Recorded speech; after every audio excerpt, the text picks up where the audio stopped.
מאות אלפי עדויות שחלקן נחשפו וחלקן עדיין קבורים במרתפי הגנזך ממתינים למה שלא יוותרו יותר עדים, שלא יהיה מי שידרוש. אז מה נכון בין שלושת האסכולות הרווחות שלא היו דברים מעולם, לבין היה אבל לא באופן שיטתי וממוסד, והיה אבל מדובר בטעות אנוש, אי סדר, כאוס במדינה צעירה ומתגבשת, ואם אכן הייתה עבריינות מאורגנת ופושעת, אז מה עושים עם זה? והאם נכון שהיו גם נשים בהיריון שנחטפו ולא רק ילדים? ומה עם הטענה שעשו עליהם ניסויים, או לא היו דברים מעולם? כי איזה אשכנזי בימי קום המדינה השלטת היה, ואני מצטטת, קונה ילד תימני פרימיטיבי ועוד $5,000. על שאלות כאלה ואחרות ננסה להשיב בפאנל הזה. אז יאללה, בואו נתחיל. אני מבקשת להזמין את חברי הפאנל שלנו. בואו נקבל אותם במחיאות כפיים. את חברת הכנסת נורית קורן, יושבת ראש השדולה למען חקר האמת בפרשת ילדי תימן החטופים. דוקטור משה נחום, נשיא הפדרציה העולמית ליהדות תימן, שגריר במחנה השלום הבינלאומי. כן, יש דבר כזה, מסתבר. עמי חובב, החוקר הראשי בשתי ועדות שחקרו את הפרשה, שיש לו זווית שונה לגמרי, מאורגן או לא מאורגן, ממסדי או פעולת יחידים. יש לנו כאן את גיל גרינבוים שנולד פג ונחטף בגיל 17 יום, וחבר הפאנל האחרון שלומי חתוקה, פעיל חברתי, משורר ויו"ר עמותת אמרם, שהיא העמותה המובילה בנושא החשוב הזה. נתחיל איתה חברת הכנסת נורית קורן. בעקבות חשיפת מאות ואלפי מסמכים מארכיון המדינה העוסקים בפרשת ההיעלמות של ילדים מבין עולי תימן, אני אשמח לשמוע מה דעתך, כמו גם על איך את מקדמת את העניין מההיבט החוקתי הפרלמנטרי בכנסת. אז קודם כל אני רוצה לברך אותך נצחיה, תודה רבה על הערב, על הארגון, ותודה לכל האנשים שהגיעו וגם אנשי הפאנל. בעצם אני התחלתי את הפרשה כבר מרגע שנכנסתי לכנסת, ואני שמחה לפני שבועיים, כבר 10 ימים, נפתח המאגר, וכולם יכולים לצפות מהטלפון האישי שלהם, בנייד האישי שלהם, ולראות את הפרוטוקולים. ובעצם מה אנחנו רואים? סימני שאלה גדולים הולכים ורק הופכים להיות יותר גדולים, כי הסיפורים והתיקים שנחשפים חושפים אמת שהיא לא מוכרת לאף אחד.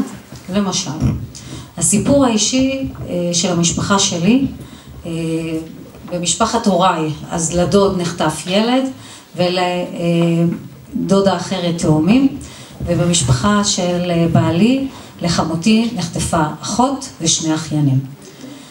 ובעצם פתחנו את התיק שלה, ואנחנו רואים, קוראים לה סעדה קרני, ואנחנו רואים שאנחנו יודעים שהיא בגיל 2 לקחו אותה בגלל שהיה לה איזה דלקת קטנה בעין.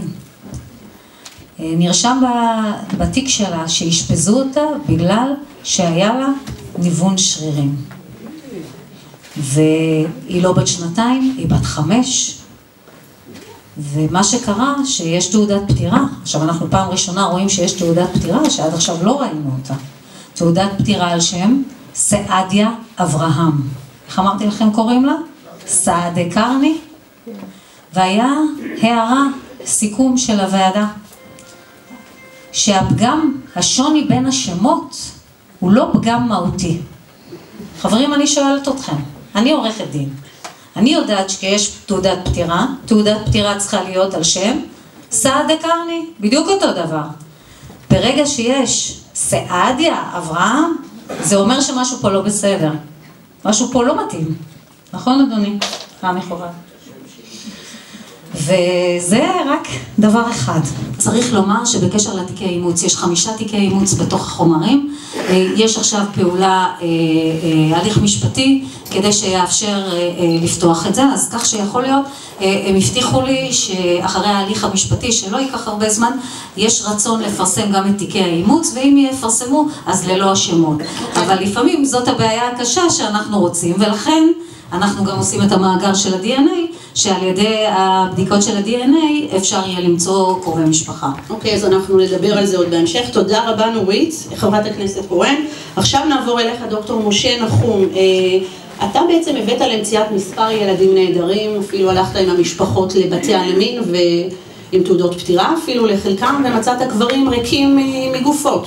גם כתבת ספר על זה שהוצאת השנה, אתה רוצה לומר משהו? רוצה לספר לנו משהו?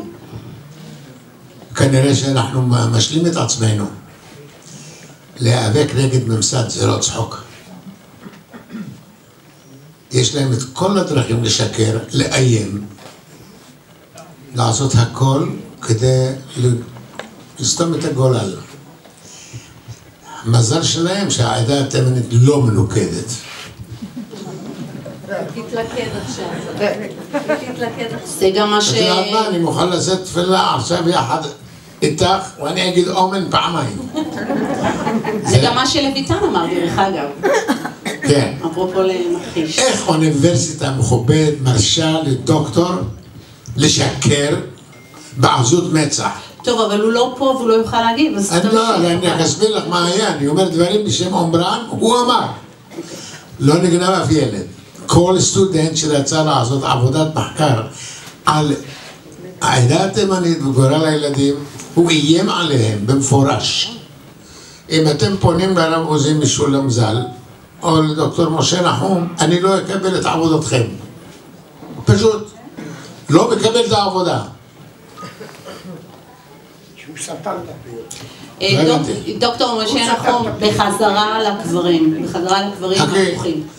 פתחנו קברים, תהיה גם אבנר פרחי, עיתונאי מחדרה, שגם אמו המנוחה התייסרה עד יום מותה, גנבו לה ילד. אבל אני רוצה לשאול, אנחנו דנים בילדים. מה אני יכול לומר לילד שהיה בן 12 וחצי, שלוקחים את אמו בצהרי היום, שמכינה, בזמן שמכינה ארוחת צהריים, ומגיעים איתה, והם לא נתנו לה ללכת לבד, האבא והבן נסעו איתה. והגיעו לבית חולים, והתחילה לצעוק אחרי כמה דקות, בידפזוני, תצילו, דוקרים אותה. הם מתחילים להשתולל, מזמינים משטרה, עוצרים אותם ליומיים. אחרי יומיים משחררים אותם בצהריים.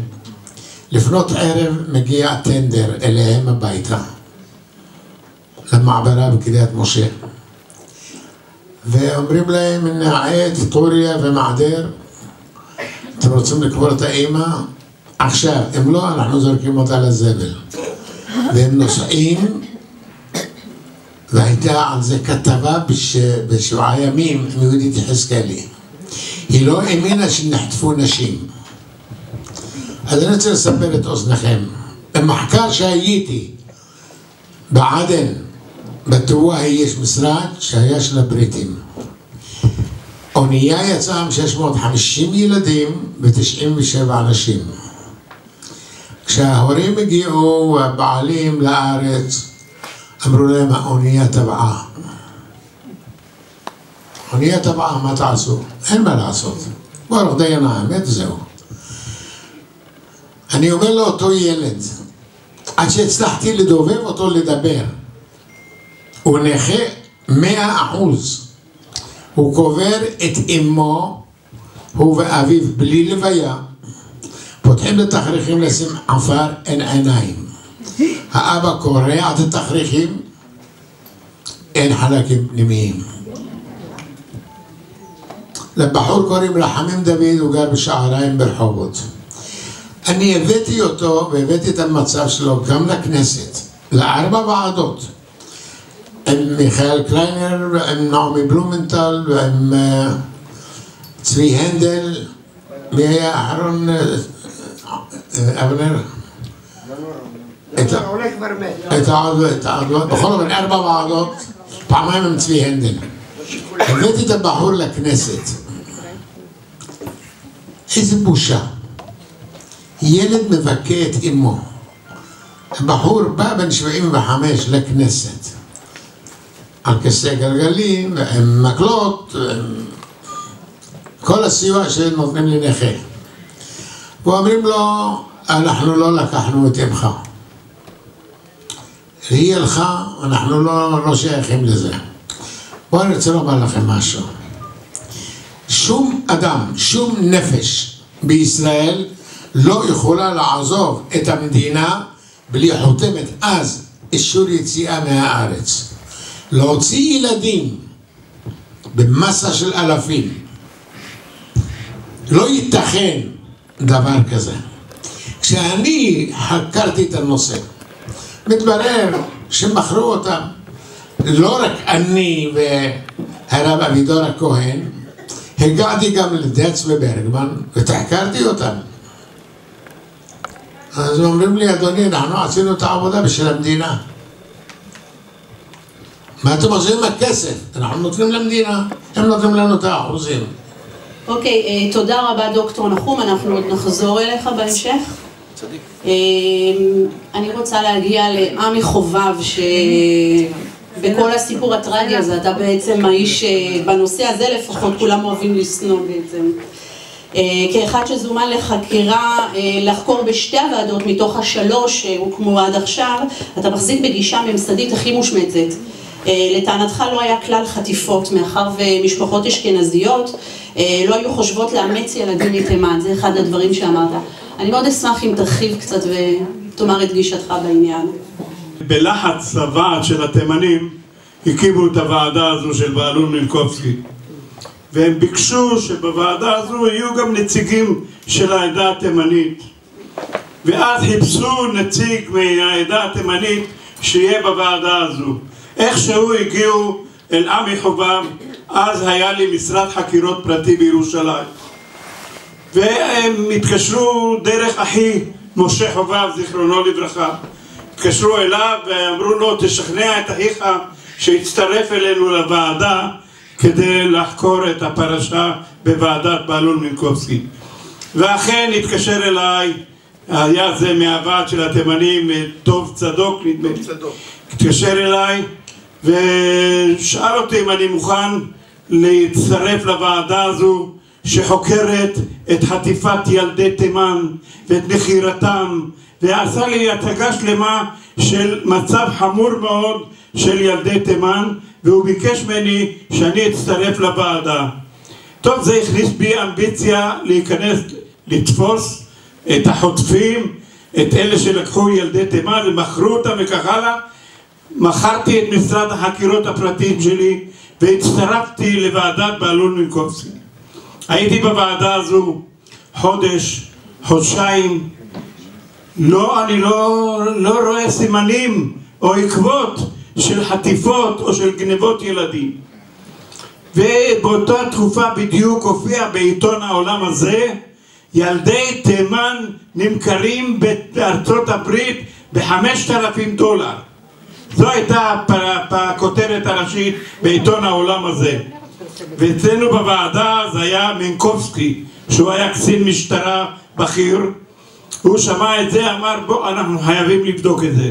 הוא התקשר מיד לנציג שלו, מיכאל בוכנר, ישב בניו יורק, נציג משטרה קבוע תמיד שיושב שם.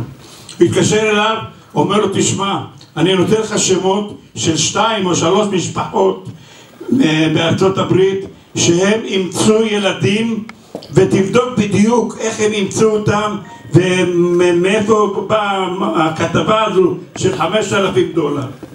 בסדר, הנציג של המשטרה בודק והתשובה הגיעה אלינו. מה הייתה התשובה?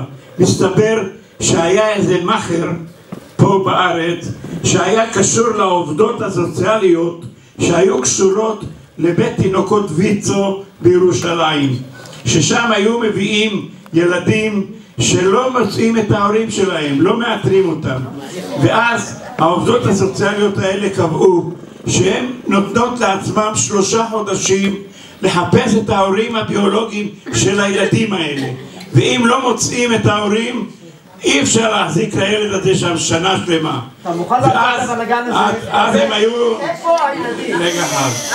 ואז... מה גילית? תן לי לגמור את המשפט. תן לי לגמור את המשפט. איפה הילדים? מה שמסתבר, שהעובדת הסוציאלית הזו באה למאכר הזה, אמרה לו, תראה, בויצו יש שם ילד שכבר הרבה זמן שוכב פה, אנחנו לא מוצאים את ההורים שלו, אתה יכול לקחת, למסור אותו לאימוץ. ואז המאכר הזה למעשה... תפסיק להפריע לי, באמת. המאכר הזה הלך למשפחה הזו, והוא למעשה קיבל דמי תיווך, $5,000. הוא קיבל מהמשפחה הזו, וזה המשפחה הודתה.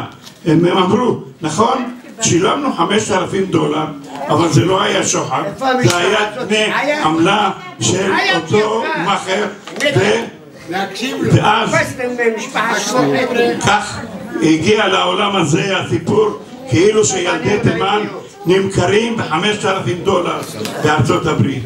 זה היה הסיפור של הכותרת של העולם הזה. בקיצור, ככה המשכנו לחקור,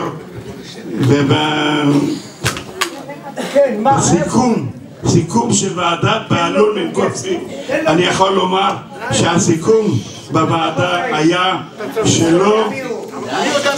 שלא מצאנו חטיפות ולא מצאנו גנבות של ילדים. סליחה, תן לנו בבקשה להמשיך באירוע, אוקיי? עמי, נסיים שורה אחת, עמי, כי... ואז ועדת בהלול מינקובסקי הגישה את הדוח שלה לממשלה, וזה היה סיכום של הוועדה. ואז בלחץ הייתה מהומה בקרב העדה התימנית, ובראשם עמד עוזי משולם, שעשו רעש גדול ורצו להקים ועדת חקירה ממלכתית. מי שהחליט בממשלה, הקימו ועדת חקירה שקראו לה ועדת שלגי. ועדת שלגי קמה, ושלגי אישיות, אני מעריך אותו, איש גדול, הוא היה יושב ראש הוועדה הזו, והמשטרה נתנה לו איזה 3 או 4 חוקרים שיצאו לפנסיה מהמשטרה, והם הצמידו אותם אל ועדת שלגי. ועדת שלגי... משפט אחד לסיום, אוקיי? משפט אחד לסיום, נחזור לזה. משפט אחד. בקיצור, ועדת שלגי הזמינו אותי להצטרף לוועדה, כי הוא לא הסתדר עם החוקרים של המשטרה, ואז נכנסתי לוועדה הזו. בזכותי אני מרשה לעצמי לומר, עשיתי עבודה גדולה.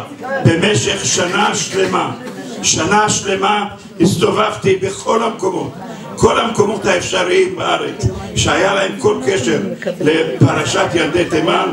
אני הגעתי אליהם, הגעתי לממצאים, ואת כל הממצאים האלה מופיעים היום בארכיון המדינה. אוקיי, עמי, תודה רבה.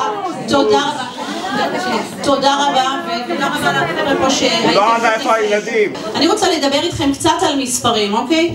בין השנים 1948-1954, על פי ממצאי ועדת בהלול מינקובסקי, שזאת הוועדה הראשונה מבין ה3 שיצאו בחקירות, נעדרו 342 ילדים. לפי ועדת שלגי מדובר ב-508 ילדים, ובוועדה הממלכתית האחרונה של כהן קדמי נרשם כי 1,060 ילדים נעדרים, כאשר עמותות מדברות על למעלה מ-400 ילדים נעדרים נוספים שאותרו על ידם. חכי שנייה, חכי. ועדת כהן קדמי חשפה לפני כשבועיים כי היא מצאה 69 מקרים, כלומר ילדים, שבהם לא נמצאו ראיות לכך שהם נפטרו, ושלגביהם היא מעלה את האפשרות של, ואני מצטטת מהוועדה, מסירה מזדמנת לאימוץ, כאשר האימוץ היה לזוגות אשכנזים, בדרך כלל זה היה ניצולי שואה שרק הגיעו מאירופה, הם חסוכי ילדים, וגם לאנשים מחול. בפאנל יושב אחד המזדמנים כהגדרת הוועדה, גיל גרינבוים, בן לאם ממוצא טוניסאי שחי כדור שני לזוג ניצולי שואה חסוכי ילדים, על כל המשתמע מכך. גיל שנולד פג ונחטף מאמו בגיל 17 יום בלבד, נשלח לבית יתומים ומשם לאימוץ. להם נמסר כי התינוק מת. גיל, נשמח אם תשתף אותנו בסיפורך, בבקשה. הסיפור הוא נורא פשוט. אשתי כל הזמן הייתה שואלת שאלות, מה שנקרא ביידיש קלוצקאשס. כל מיני שאלות מציקות כאלה. דבר נורא לגיטימי, זוג ניצולי שואה. כל המשפחה הושמדה, גם מצד שלו, גם מהצד שלה. ונולד ילד ראשון, אני נולדתי כאילו הם היו בעכו. ואיך אין תמונה מהברית? אז אמא שלי זכרונה לברכה אומרת לה, תשמעי, מה זאת אומרת? את חושבת שלכל אחת הייתה מצלמה, יכל לצלם? לא ויתרה. אמרה, אז הולכים לצלם בשדרות געתון בנהריה, נותנים לו 2.5 גרוש, אומרים, תבוא תעשה 2 תמונות. לא? הגיוני. לא קיבלה תשובה. וכל פעם היה לה איזה משהו עד שבסוף אמרתי שהיא כנראה ירדה מהפסים, כי היא הפסיקה לעבוד, היא הייתה אחות במקצוע. אמרתי, היום שהפסקת לעבוד, משהו אצלך השתבש. ויום אחד, אנחנו היינו באיזה אירוע עם חבר שלי מהעבודה, עבדתי בשגרירות האמריקאית, והוא היה נשוי למרוקאית. ואנחנו שם ישבנו בארוחת הצהריים. את יודעת, כל העם הזה מורכב מזה, והיו בדיחות גזעניות, מרוקאים, פולנים, כל מיני דברים כאלה, והיה מאוד נחמד. אנחנו יצאנו עם הילדים, ואנשים הלכו למטבח. והם המשיכו קצת, ואז אמא שלו אומרת לאשתי, אומרת לה, תגידי, מה את כל כך מבסוטית מעצמך? את חושבת שאצלך יש משהו יותר מעניין? הוא לא הבן של פולה ומרדכי. ואשתי באותו רגע אומרת לה, הסרוויס כמעט נפל לה, כי היא, אל תשכחי, כל השנים הייתה חופרת וחופרת. בן כמה היית אז? סליחה. הייתי אז בן 38, משהו כזה. בקיצור, היא לא סיפרה לי, החזיקה את זה בבטן חודש, אחרי חודש היא באה להגיד לי, תקשיב, אתה לא יודע מה היה במטבח, ואז התחלנו לבדוק, והסתבר בדיעבד שהאימא של הבחור הזה שהזמין אותנו, החבר שלי, שהוא באמת ממוצא פולני, האימא היא נישואים שניים עם האבא. היא הייתה חברה טובה של הוריי, בעכו, והיא ראתה שקיבלו אותי. ושבועיים, שלושה אחרי זה, היא הכירה בחור והיא נסעה לארצות הברית, התחתנה ונשארה שם 40 שנה. היא לא ידעה בכלל שזה סוד. כלומר, כולם ידעו חוץ ממך. כולם, לא. זה שכולם ידעו זה ברור, זה אפילו עד לפני כמה שבועות מישהו צחק עליי.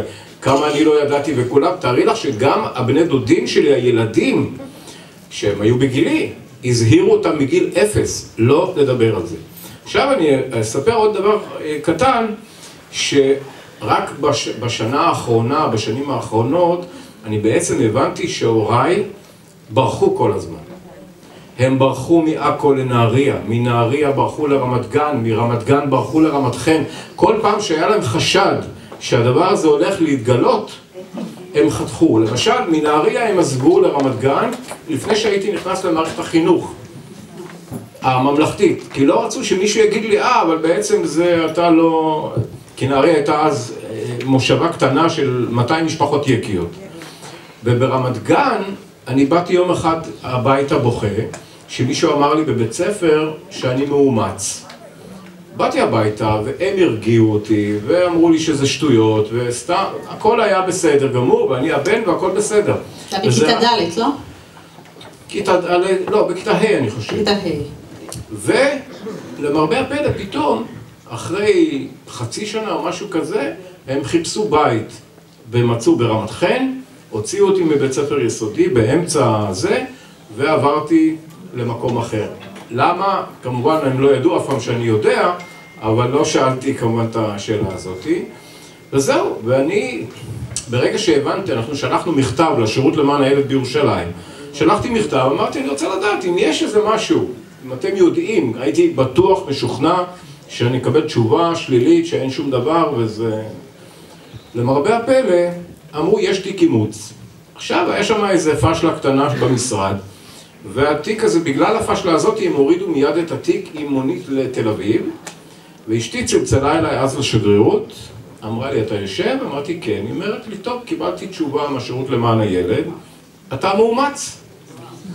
תשמעי, אני לא מאחל לאף אחד לעמוד בסיטואציה, את לא יודעת מי, את לא יודעת מה, שום דבר.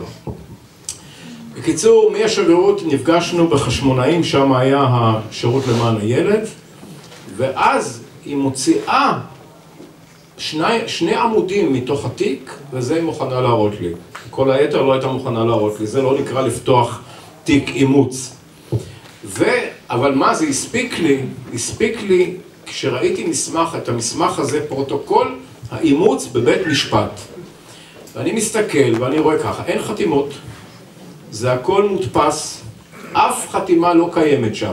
מה שהצלחתי לראות זה את השם של הדוד, הבן אדם שאני ידעתי שהוא הדוד שלי, כן? עורך דין ידוע, שהוא מייצג את ההורים בתהליך האימוץ. ומי מייצג... בית עורך דין?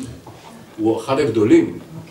ומי מייצג את האימא, האימא הביולוגית שמוסרת את הילד לאימוץ, השותף שלו במשרד, שהוא גם אחד עורכי הדין הגדולים, אוקיי? באותו רגע אמרתי, משהו פה מסריח, בסך הכל ראיתי את זה 4 דקות, לקחו את זה ונגמר הסיפור. אבל מאותו רגע זה כבר היה שולי, הם גם לא נתנו פרטים, לא היו פרטים של... לא היה כלום. אבל מאותו רגע כל החיים שלי התהפכו. אוקיי גיל, אבל אם נקצר הליכים בעצם, אז היה לך 2 משפחות. כן, חייתי חיים כפולים. בצד אחד היית ילד יחיד בעצם, כן. וצד שני מצאת אימא, את הביולוגית, עם 6 אחים. כן. 5. התחלנו לחפש, את יודעת מה, כמו שעיוור הולך ככה מחפש לאט לאט, ואשתי התחילה לעשות טלפונים. והיה שם מדובר על איזשהו קיבוץ, שהאימא התחילה גם לפי מה שקיבלנו, והיא דיברה יום אחד עם איזו אישה מבוגרת, שהייתה אחות. והיא, ברגע שהיא אמרה לה, אני רוצה לדבר איתך, אני יודעת שאת היית בבית חולים בטר בחיפה, וטיפלת בהריונות ובכל הסיפורים, באותו רגע היא תרקה לה את הטלפון, היא הייתה כבר אז בת קרוב ל-80 אני חושב, האישה הזאת. עכשיו אני נולדתי בבית חולים בטר בחיפה, את לא דייקת, זאת אומרת בגיל 17 מסרו אותי, אבל האמא אמרו לה ילד מת והם הלכו. 17 יום. מסרו אותי, אבל האמא אמרו לה מת, הילד מת ונגמר. עכשיו, כמה שאני הבנתי, בית חולים בטר היה סנטוריום, מה שנקרא כמו היום, לצורך העניין אסותא. משהו פרטי, יוקרתי. לא כל אחד יכל להרשות לעצמו לשבת במקום כזה, בטח לא בחורה טוניסאית, בת 19, עלתה לפני 2 ארצה, והיא הלכה ללדת שמה במקום בבית חולים ממשלתי רגיל. ואנחנו בתחקיר, בכל הסיפור הזה, באנו וביקשנו, רצינו לראות את הארכיון של בית חולים בטר. היינו שם פעמיים. קודם כל תתארי לך שהיום זה נקרא גרף, זה בית אבות או משהו כזה, לא נתנו לנו לעלות לקומה השנייה. את אומרת, אני קטונתי בשביל להגיד אם הייתה פה קונספירציה, אם היה פה משהו מאורגן, אני לא יכול להגיד, אבל אני שואל את השאלות שאני לא מבין, אחרי 50 שנה, אחרי 60 שנה, איך חוסמים, איך המדינה כאילו התעוררה היום לפתוח את הארכיון? מדינה לא התעוררה, באה נורית קורן. רגע,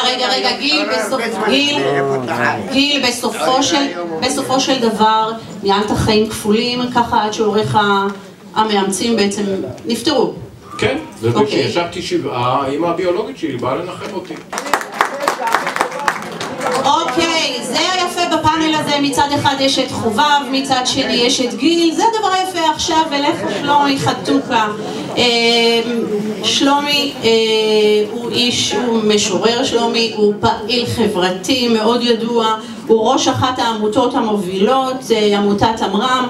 אני אשמח לסקירה קצרה ממך על הפעילות שלכם, על עמדתכם בכל הסיפור הכואב, ומה המשמעות של פתיחת הארכיון לדעתך?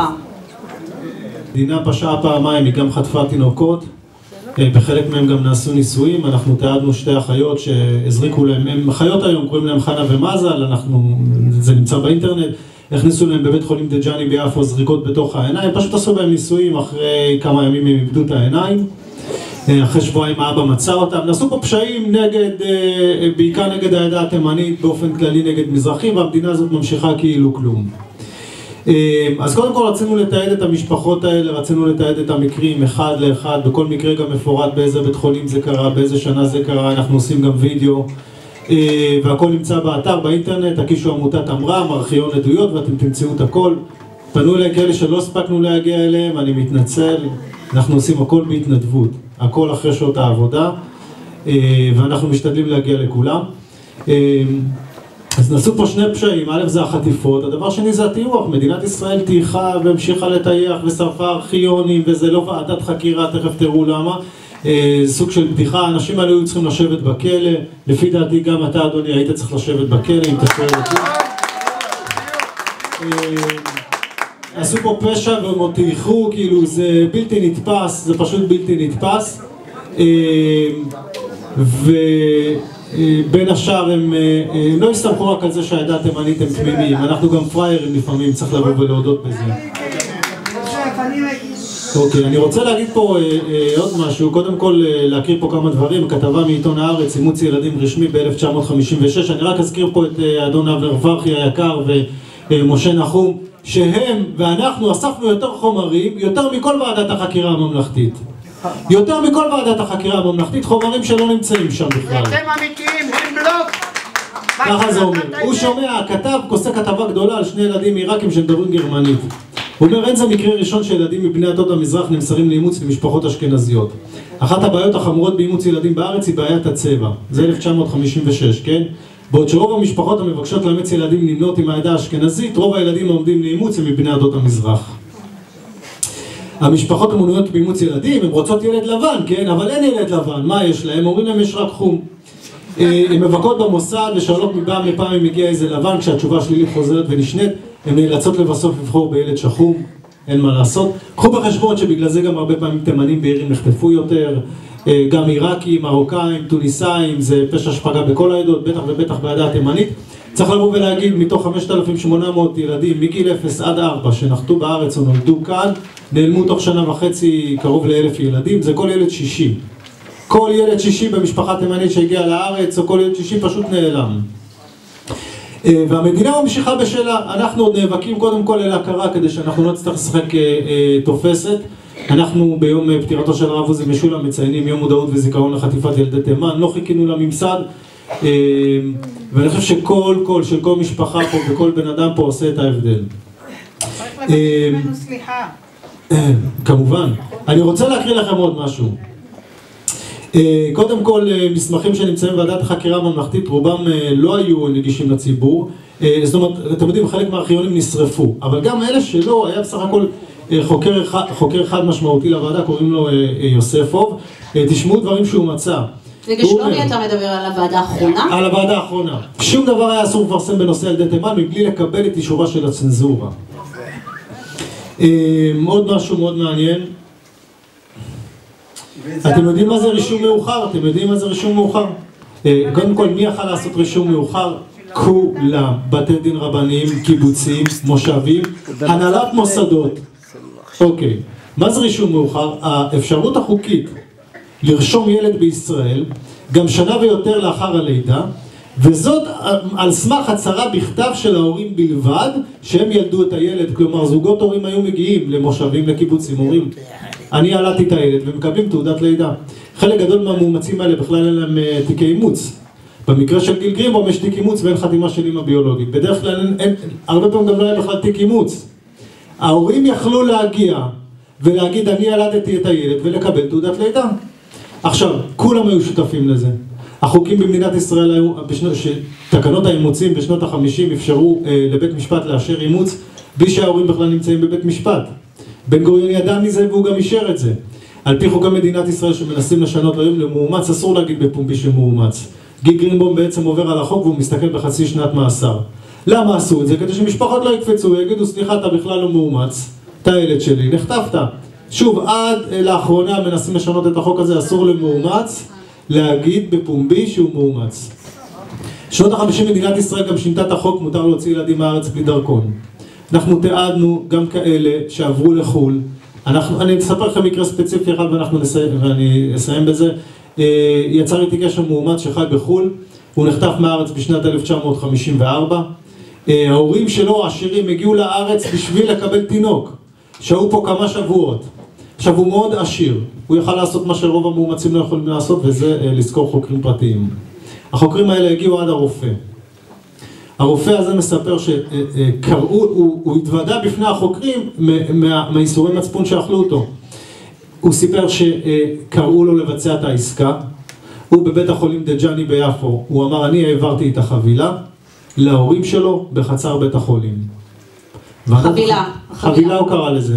אני העברתי את החבילה, שזה תינוקות, תינוק ספציפי, התינוק הזה ספציפית, העברתי את החבילה.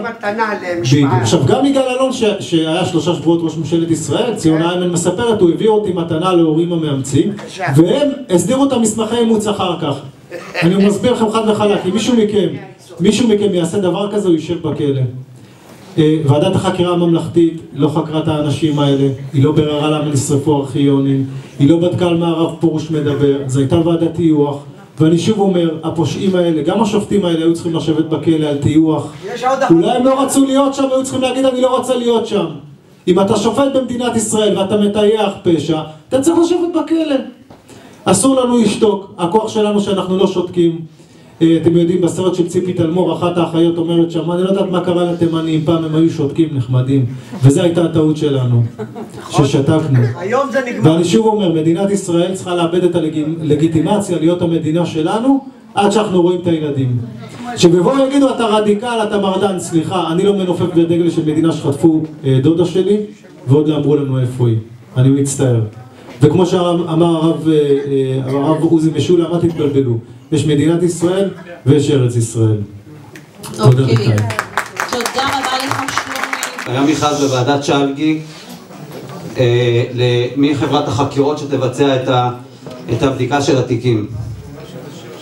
ומה שעמי חובב אומר לכתב, מי שזכתה הייתה חברת שחק בבעלותו של אלי גושן. עבדתי בחסות שחק, כי מבחינת נוהלי העבודה אסור לוועדה לפנות ישירות לאדם פרטיים, חייבים לעשות מכרז. ואז שלגי התנה את זה עם החברה שאני אקבל את העבודה. אז קודם כל, אם מה שאתה אומר זה נכון, זאת עבירה על חוק המכרזים. זה אומר שהכל היה מכור מראש, כי אתה היית דמות ידועה, כי אתה עשית את הוועדה הקודמת. שאלו את השופט שלגי את אותה שאלה, ושלגי אמר דבר אחר. הוא אמר, חובב אומר שהתנית את מסירת העבודה לחברה הזו, בהסכמתה להעסיק אותו בתפקיד החוקר. מה ששלגי עונה זה איך זה יכול להיות, אינני זוכר דבר כזה, הרי היה מכרז, אסור לי לעשות דבר כזה. אז אחד בשני הדברים, או שאתה משקר, זאת אומרת, אגב התרברבות, רצית להגיד את זה, ואם אתה משקר אני לא מאמין לשום מילה שלך, ואם אתה לא משקר אתה צריך לעמוד לדין, אתה ושלגי, על עבירה על חוק המכרזים במדינת ישראל. חברת הכנסת קורן, לתשומת ליבך. אוקיי, עמי, אתה רוצה להגיב? עמי, רוצה לומר מילה? רוצה לומר משהו? רוצה להגיב לו? תגיד. אוקיי, חברים, הלאה. רצית עוד שאלה אחת? אוקיי, יגאל יוסף, ראש עיריית ראש העין לשעבר, בבקשה. שורה אחת, משפט אחד שאלה. יותר חשוב מאשר ראש העירייה, הייתי חבר ועדת שלגי, שלהפתעתי הגיע עמי חובב, וכאשר בעצם פוטרו השוטרים שהיו מיומנים בחקירות אמיתיות, חוקרי משטרה לשעבר, והביאו אותו כחוקר, בעיני הוא לכאורה היסטוריון אבל לא חוקר. עכשיו השאלה היא ככה, אתה, כשאני כחבר ועדה, הבאת לי תעודת פטירה, לפני תעודת פטירה, הבאת לי מסמך מצולם כזה, שעל סמך זה, המסמך המצולם הזה, הוא קבע שאחותי נפטרה. אחר כך, אם היא נפטרה, ביקשתי תעודת פטירה, הוא הביא לי תעודת פטירה, בלי תעודת זהות. טוב, אמרתי, אחרי זה תן לי רישיון קבורה. הוא הביא לי רישיון קבורה. יש הרבה שאלות פה, למשל 8 ימים בין הפטירה לקבורה. מה עשו בילדה ב8 ימים?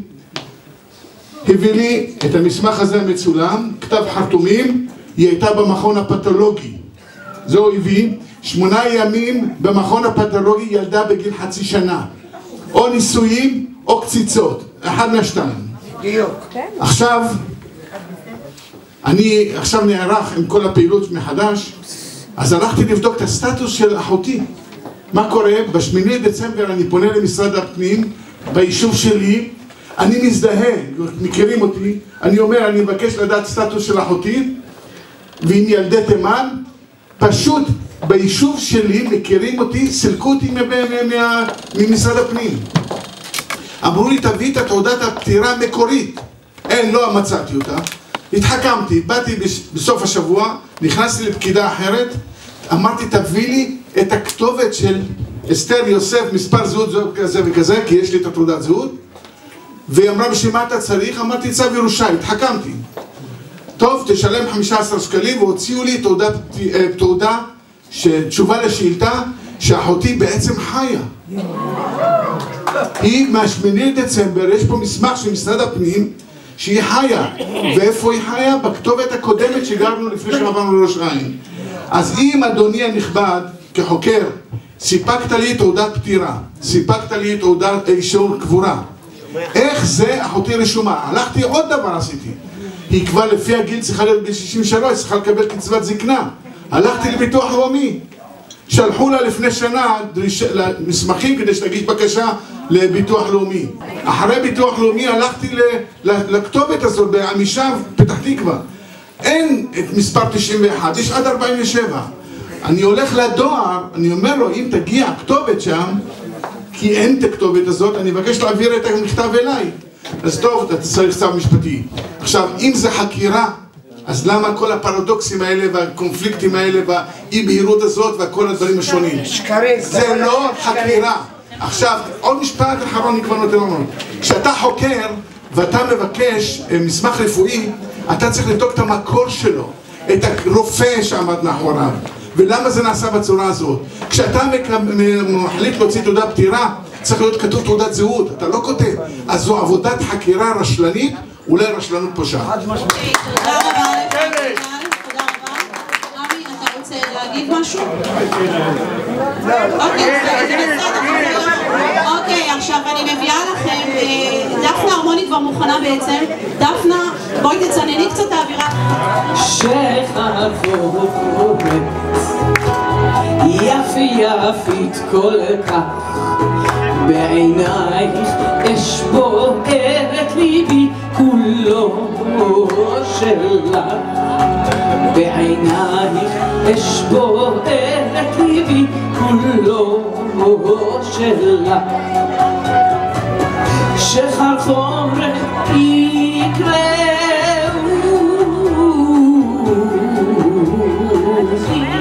בין לאב מולך אם עוד פעם יקראו לי אחריו אלך שחרחורת יפית כל כך בעינייך אש בוערת ליבי כולו שלך בעינייך אש בוערת ליבי כולו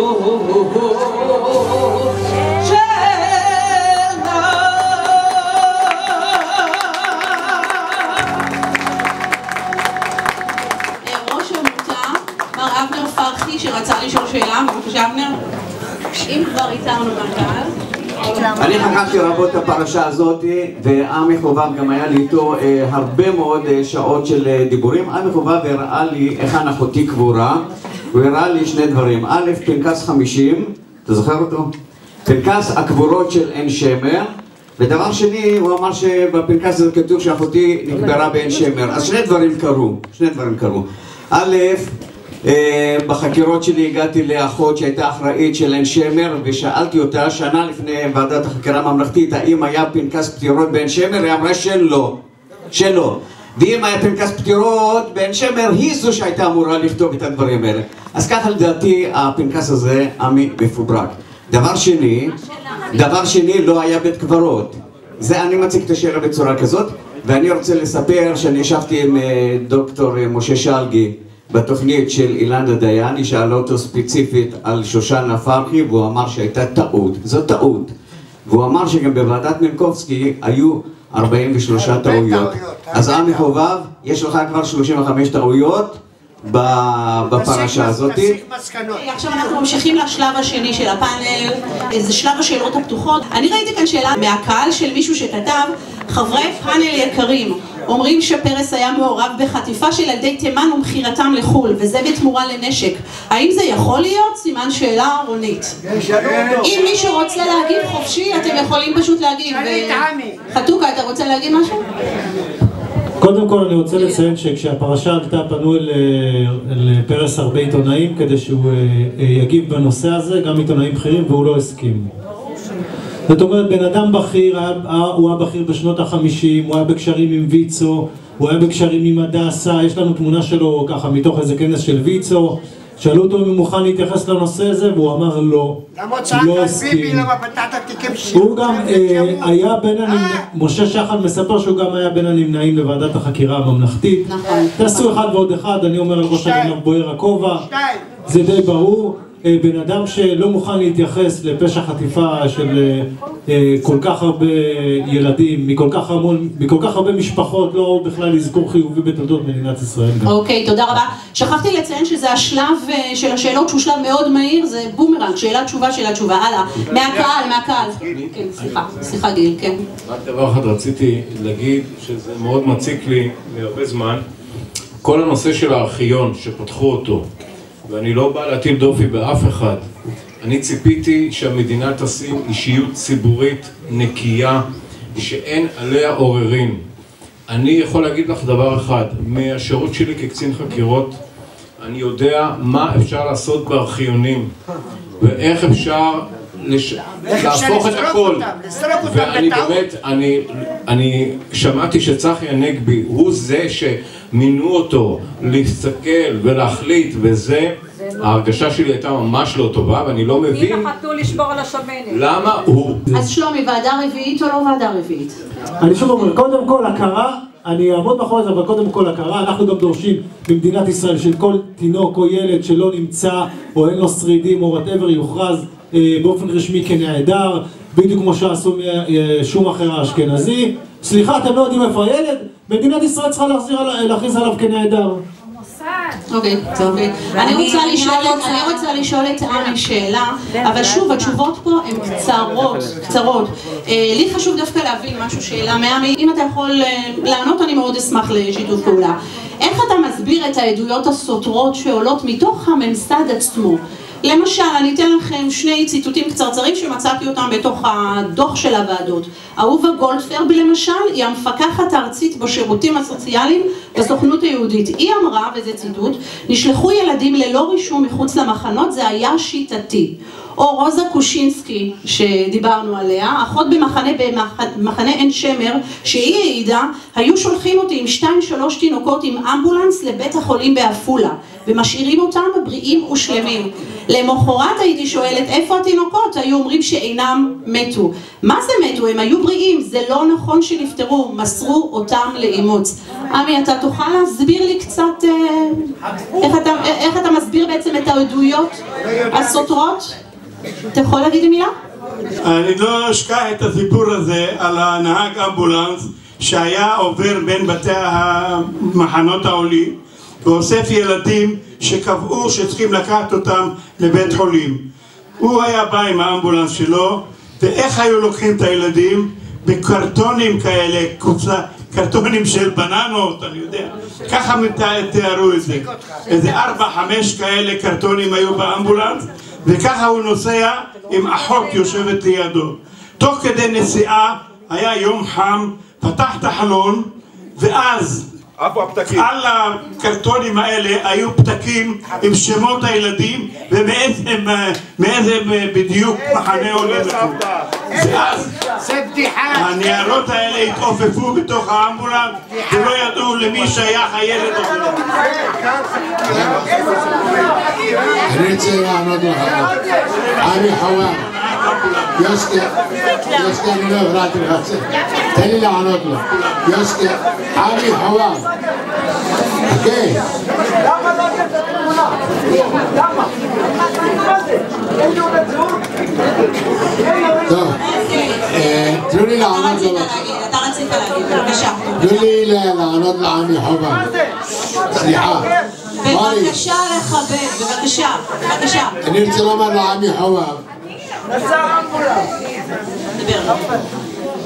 יש פה אישה שלקחו לה את הילד. גברת שלחה לי פתק שגנבו לה 2 ילדים בשנת 80. אבא בשנת 73 היה בשדה קרב במלחמת יום כיפור. אשתו ילדה וגנבו לה את הילד. גיליתי איפה הילד נמצא, ואני מנסה לאתר אותו כדי לשוחח אותו כדי שהוא יקבל את ההורים. דבר שני, אתה אומר שאף ילד לא נחטף. יגאל אלון בספר שלי מופיע שהוא גנב ילדה, הביא אותה לקיבוץ, מתנה לחברה שלו. איך תאמר לי שאני גיליתי אותה אחרי עשרות שנים, הגעתי אליה הביתה, חשפתי אותה לעיתונות, הבאתי את אמא אליה, אז אתה רוצה לומר לי שלא היו חטיפות? דבר שני, תאמר לי איך זה ייתכן שוועדת שלגי, בלי בושה, שמיר שואל את צחי הנגבי, תשמעו דבר יפה,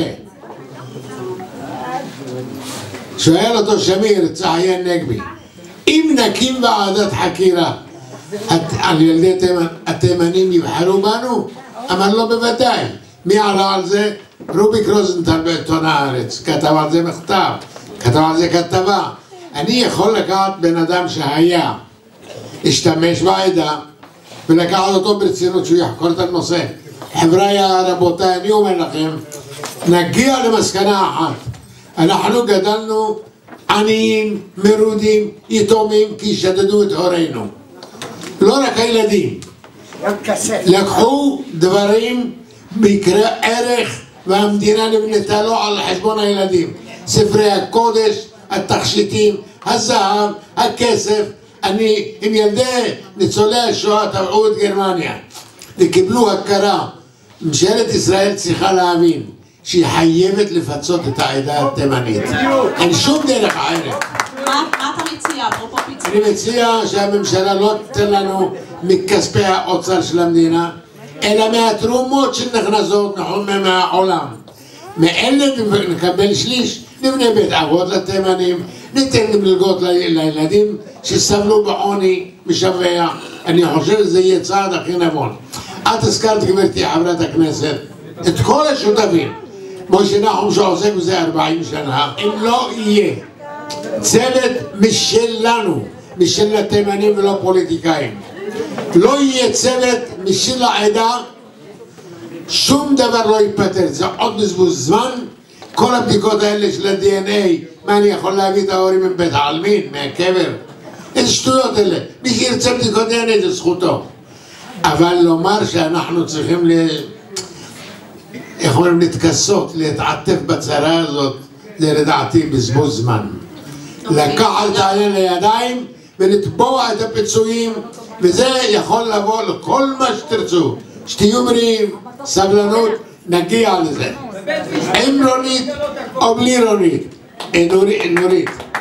אני אומר לך, גברתי, את עושה עבודה מצוינת, אבל זה את בידיים של הממסד. הממסד לא ייתן לך יד חופשית לעשות מה שאת רוצה. עמי, מילה אחרונה יש לך להגיד? מילה אחרונה? כל מה שאתה רוצה. כל המסקנות של צחי הנגבי וההחלטה לפתוח את ארכיון המדינה, אני לא רואה בזה שום פתרון, ואני לא יודע איך הם יעשו את זה, כך שאני בכלל לא מחזיק בזה. תודה רבה. גיל, מילה? אתה רוצה להגיד מילה? כן. על ילד אשכנזי, סליחה. על ילד אשכנזי אחד הוציאו $22 מיליון למצוא אותו. למעלה מ-20,000 ילדים מכל העדות לא מוצאים 10 שקלים. אוקיי, תודה רבה. גיל, מילה? אני רוצה להגיד דבר אחד. קודם כל, חייב להיות פה משהו דרמטי. דבר שני, צריך להיות איזשהו חוק שייתן מימון לגופים כמו שלומי חתוקה, כמו עמותת עמרם. שלומי, מילה? קודם כל אני חייב לציין שהכרה והנצחה זה תמיד שלב ראשון, אנחנו כן בעד זה, גם בעד ועדת חקירה. אני חייב לומר שכל המפלגות לקחו בזה חלק, גם הדתיים, גם ויצו שהיו קשורים למפלגות הציוניות, כולם עשו עליכם סיבוב. אל תרמו את עצמכם שזה היה רק מפלגה אחת, זה כולם, זה מוסדות, בתי חולים, רופאים, אנשים פרטיים, כולם עשו עליהם כסף, סבבה, גם מפלגות מהימין, תאמין, גם המפד"ל, הפועל המזרחי, אגודת ישראל, כולם. לא תצאו מזה בקטע הזה.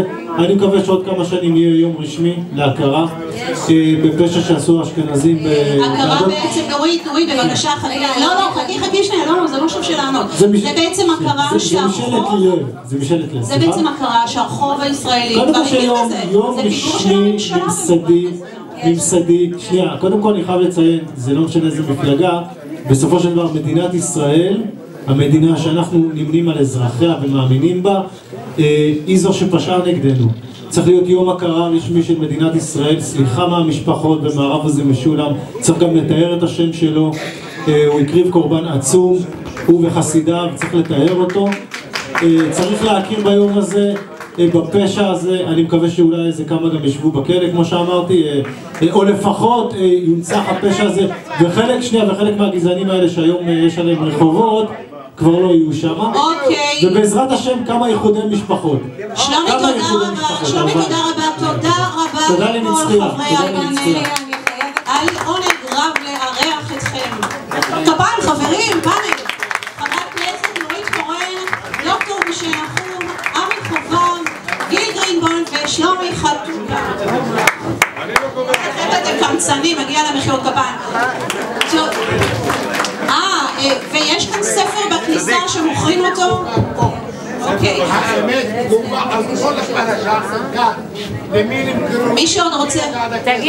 מי שעוד רוצה לעשות בדיקות DNA יכול לגשת למטה ולעשות. תודה להילה אלוני שהגתה ודחפה את הערב המאתגר הזה. תודה עצומה ליקיר שמר, לחבצלת פנחס המדהימה. שאפו ענקי למנכ"ל העירייה יהודה בן עזרא שסייע בהעלאת הערב, שאני גאה בו מאוד להיות חלק ממנו, ותודה רבה לכם הקהל, אתם הייתם מדהימים. עכשיו אני מתקדמת להזמין את הזמר והיוצר עמי אור, ולאחריו להקת נווה קסם. את היית ילדה יפה וחייכנית, סעידה